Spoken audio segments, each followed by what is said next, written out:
In a show of post-reshuffle unity, the National leader has rolled out his top 4 MPs on Parliament's front steps, where they face questions about tax, housing and the government's foreign policy. Simon Bridges revealed his new caucus lineup yesterday, which has seen all of his rivals in the leadership contest given slots in the top 10, except, of course, the departing MP Steven Joyce. Looking at this for us is our political editor, Jane Patterson. Yep, so Simon and Paul are on one step and the other 4. After the leadership race and the reshuffle, it was time today for National's most senior MPs to step out together. First up, Simon Bridges was asked about his apparent support for a value capture tax for properties and businesses that benefit from major infrastructure projects. That was despite 2 of his most senior MPs, Amy Adams and Judith Collins, taking to Twitter to denounce it as an envy tax.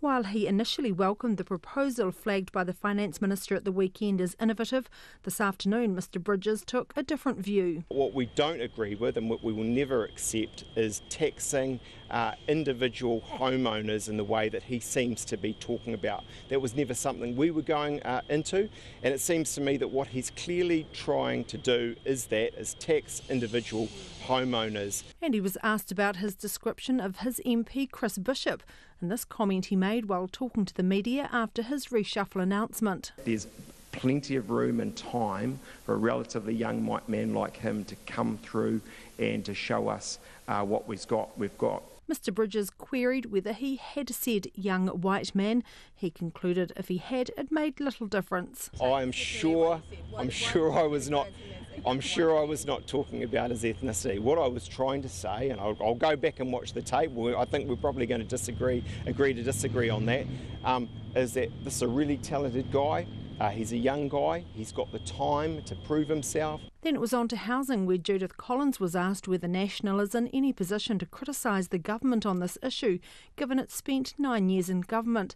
She acknowledged opposition is a time for reflection. One of the issues I think that we've got some opportunities with is in some of the re-looking at some of the work that we've done over the past. And I always think one of the great things with opposition is that we can look back and think, well, that was great, but we can also do something a bit different. Mr Bridges also seized on comments made by the Foreign Minister Winston Peters on News Hub Nation, questioning Russian involvement in the US presidential election and the downing of the Malaysian Airlines flight MH17 over the Ukraine in 2014. Look, I think it's troubling. I think there's some troubling alternative facts on the face of it that Winston Peters is using. I think what's even more troubling is actually what we're also seeing from him, which is some pretty idiosyncratic, frankly based on what seem to be prejudices, changes in our foreign policy.